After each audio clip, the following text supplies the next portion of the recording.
there's so much there. They're a separate, just like different. It's almost like each planet's a different instrument in a band, and they each have their own music to play. And you're listening to rhythm for a time, then you're listening to the sax at one time, or you're listening to the guitar, and you don't listen to them all at the same time. We experience them all at the same time. And there's so much going on. You rarely, like the Saturn aspects, the Saturn aspects and the Uranus conjunction squares and oppositions to the Sun, the Neptune and Pluto aspects. I did all of these charts for the first 5 or 10,000 charts that I did. And by then I've got a bit of the history beforehand, and I've put it onto the graphs and I see it. So by the time they come, I've got a time sense, a perspective of what's going on, and I'm ready to talk to them and go into whatever difficulties they're going into and trying to advise them according to the planets with responsible advice, Saturn advice. And with the Saturn advice in place, you learn to direct the other things. But there's so many things we've measured. There's still, just as we cut back to look at only 4 aspects rather than all the aspects, to make it simpler to see clearly, to the next level, to interpret chart, you're not going to do all of this, all of these aspects, all these things for every chart you do. A computer can print it out, but if you get a printout with everything in there, you're not going to see it because you don't separate it out and you don't see each planet working on its own. So like if you're just comparing one chart to another, some people use that, the transit chart to the natal chart, you compare everything as if they're equal and you're seeing the energy. That's one way of using astrology. That's not how we've done it.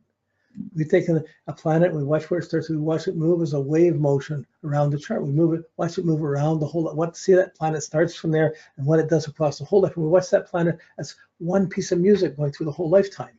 And then we look at the main bumps or blips, or the main beats, the main switches, and see what it does across a lifetime, that one planet. And when you get the one planet at a time, you really get the layers in place. When you get to try and interpret the natal, do a case study chart, you're mixing these all together, and you still have to get a structure that allows you to do this to some degree. But you often, I mean, you might do an hour or 2 prep when you're doing someone's chart. At first, you're going to do more than a few hours prep before you see someone's chart, because you've got to know these things. But then you learn to cut it down, and that's what the next level is about, how to cut it down and see the main things, see which things are more important. If there's Pluto and a Neptune and a Uranus aspect, which one's the most important, which one's priority, if 2 or 3 things build up, or if 1 or 2, how to work with those things. So there's a lot of ways of going. You have all the main pieces now. You can see it, you can work it. You got the main functions of astrology and how it works. So the first 5 levels of the natal chart, understanding the basics, then the natal chart, planets and signs, house aspects, that's like building the boat. And once you can interpret the natal chart, you got a boat that can travel the ocean or the river. Knowing the timings, you're seeing the timing. These are the oars. You can start driving the boat and steering the boat to where it's going to go in life. Wow, this is huge. But there's some ways of doing this more easily than others. But you have the boat and the ability to navigate. And the astrology is the navigation, it's the plan, it's the map that will take you from here to there. It's incredible. It's how would you go somewhere if you? I mean, you're still going to go there if you're without the map. You can wing it. But boy, I know I'm so stubborn. I would have made a lot more wrong mistakes. I made enough, but I might have made a lot more holding on to things that I shouldn't have without knowing astrology. You know, like, so it really made a huge difference in my life. But you have to live it. You have to work your own chart. You have to watch these things. You have to live through the next difficult Saturn, Uranus, Neptune, Pluto aspects until you've experienced them alive. Then you know those planets well, and you're ready to work with those for the people you're going to consult with. The ones you don't have, the aspects you haven't had, if you haven't, you know, like, they're the ones you're only going to deal with in theory to that person. And most people are doing astrology just based on theory, and they haven't really sucked up and experientially how it's happening. So fortunately, some do. And they're the more responsible ones, because if you're doing charts for people, by the time you've done 1,000 charts, you're going to have dealt with at least 15 or 20 people that have been raped. You're going to have dealt with at least 5 people that were rapists. You're probably going to have sat down with 2 or 3 people that murdered somebody, whether you knew it or not. You're going to have dealt with some schizophrenics, most dangerous type of concept. You're going to have a spectrum of people that you meet by the time you get as many as 1,000 charts done. And it's interesting, it's challenging, They're coming to get information. You're giving them the weather forecast and giving advice as how they could work with it. Really, in all of the astrology, we're doing the astrology set what it is. So much information, you can't focus on it all. So a lot of people just wing and just say whatever they see first they talk about, but that's not that responsible. But really, when someone comes to see me, I've done all the astrology work. That's my prep work. When I'm seeing someone, I'm just giving them my opinion of how I think this is going to work. But my opinion has been based on 45, 50 years of working with astrology and watching these things and seeing how they happen. Whenever something goes different than you think, you got to work that. You got a few more hours to work on that chart to come to terms with how come it happened like that.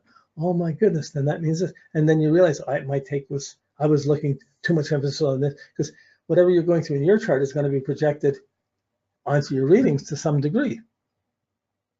But really, you're giving an opinion of your chart, of the chart, and people are paying you for your opinion and of the time. You're looking at the time perspective, and you're giving opinion, not your definition. It's going to happen just like this. This is the energy. How are you going to deal with it? It's raining out. What are you going to do today? If you're going to go out, well, you better take a raincoat or umbrella or whatever. Like, these things can all be dealt with. By the time they're there, by the time you have a difficult aspect going on, it's been coming all your life to get there. It's due by the time it's there. You've had it coming. It's your turn. You have to deal with it. So people don't think they are when they're going through. They go through life and things happen. Then they got to get control of their life. So astrology is about getting control of your life, not being ruled by destiny. It's just like tuning into nature and getting control of it and regrouping whenever you have to, and doing it as best as you can to go forward. So you'll always learn more by doing someone's chart than they will by seeing you. But you still may have, out of all the things going on, there may be one aspect or one special thing that's really they're tripping on, and you got to walk into their life and talk about that, and then put it into perspective with all the other ones. So this gaining the perspective of which planets have what priority, how much at time, that's what the whole next level is about. Okay, and we'll work with that then. So you got all the pieces now. This is the main foundation for putting together. We'll just make it links in the astrologer. So up till now, we've been driving through the ocean and lost in the ocean of meaning. First 5 levels, we built the boat that can navigate the ocean. Then with the transits, we've learned the timing, so we got the oars to row across the water. We can drive the boat. But we're seeing our perspective of how to get across the ocean of meaning, of relevance, and what we need for this boat. But once we get this together, we have to re-expand. Then you think you know everything. You think you got it all down and you work with it. You got the charts done. You can talk to people. That's there. That's still just the beginning, because then the bigger implications start coming in, and you have to go into you expand everything that astrology means, and then before you can go into progressions and you get into much more deeper things. So this has to be in place before you can see the progressions properly. And even that, you probably can't see progressions very well before you're 45. They'll begin to sink in that last half of your life more than the first half.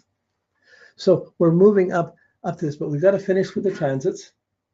This is a good run. Like every time we do a planet, you can never touch everything. I've touched it as best as I can. I may have forgotten this, I may have forgotten that, but we got the main gist and the main ideas and how I'm working with it. And just as a standard, you'll figure out how you're going to work with each of these things yourself. I have so many difficult Pluto aspects in my natal chart. I'm a very good Plutonian person. I can walk into the most difficult situation, walk right into the heart of it, and talk about really difficult things. And people come to see me when those things are going on. But you have to know it's not always difficult things. Sometimes someone comes and there's not really big things going on, and you see, oh, there's the next big thing coming, there's the last big thing coming, and you got a few years to play with. It can come differently. But first, you have to look at the difficulties and see where they are. And once you see the critical places that happen in place on their time scan in their life, then you can begin to navigate through it. Then you have choices. Then you expand your choices and you expand the results of what you get from this. And even if something builds, your whole world falls apart one day, the next day you can start rebuilding.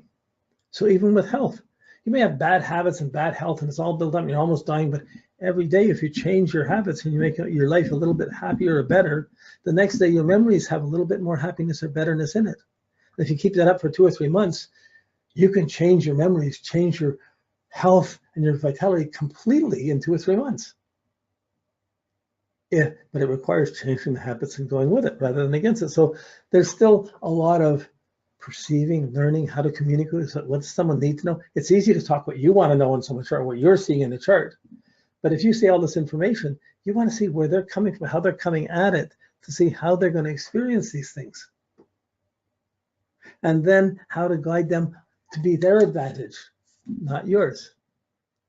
It takes a lot longer, a lot of charts you got to do, a lot of consultations you got to do before you can know how to hand it to the person. Like I can see in a chart in a couple of minutes what's going on. I look at a chart, I got the planets pretty well memorized where they are. I can see what's going on for the next year or two in a minute. But I'll take an hour or two to work on that person's chart beforehand anyways, even knowing what I know, to try and imagine what do they need to hear, or how are they going to take it from me, or what will enhance their world from where they're looking at it, not from how I'm seeing it. I'm seeing it purely mathematically and astrologically. They're experiencing it. So if I'm the conductor, I'm reading the music, and you're playing in the symphony, you're playing it. I have to tune into what you need to know to be able to advise you how to fit in with the rest of it. I can't just talk to the whole. Okay, it takes it tuning in. This is a maturity that comes as we do charts. Right now, you've done yours thoroughly. You go over it, and every year or two, you're going to go over these things and read them and say, oh, that was this. You're going to add to them. And as you're doing that, you'll add to your history. You add things into your chronological history. And this is already valid because it's going to be really needed. We're recapturing our history, and it's going to be really needed by the time we get to progressions, because then it really then the flower really blossoms, the rose and the rose opens, or the peony opens. And so we're going to leave it here. Our next one is case studies, and I'm going to need to get. I'm hoping to do students, most of the people in the webinar, but I might have to pull a few others out. But I like to keep, I don't like to do necessarily famous people. That's too formula. I want to do personal, real stories. So you're walking in, you're advising somebody. So I'm going to need to get a short bio of maybe 20 or 30 month, this main events. I moved this year, month I graduated, I got married, I got divorced, I had a baby, had an abortion, got split up, dad died, whatever were the big turning points, just a month, a year, a list of 10 or 20 of these. And then if there's something you're concerned about now, you need to say it, and you need to send me this as an email. Once I've got that, then I can start preparing the material for the case studies, which we're going to start January the 8th. And one section will be on yours. Now, I won't be using your name on it. These, if you're going to get involved in this, these webinars are being made into videos, and they're going to be online and with the classes and stuff. So they're going to be used as examples, but there won't be an identity, a person's name or anything tied to it. So, but in the benefit is you'll get a personal reading around how it's working, and you see how it's working around your chart, which would be a useful affirmation for you as an astrologer. Okay, thank you very much. I hope you had it. I love this class. I love this level, and from here on in, it's fun teaching. The first 4 or 5 levels, you have to work to really get the foundations down. Now it starts opening up to be really exciting and interesting. So have a really good holiday. Have a nice solstice. Have Merry Christmas. Happy New Year. And we'll get together. The next webinar is on the 8th. I'll be sending a notice out about it. And then we'll pick it up from there. But if you're thinking you want to get your chart done and you're coming to, you could get that bio to me, because I'm going to try and get some of my work done for me before I get to the 8th, so I can get some done over the holidays. Okay, thanks. Happy holidays. Bye-bye.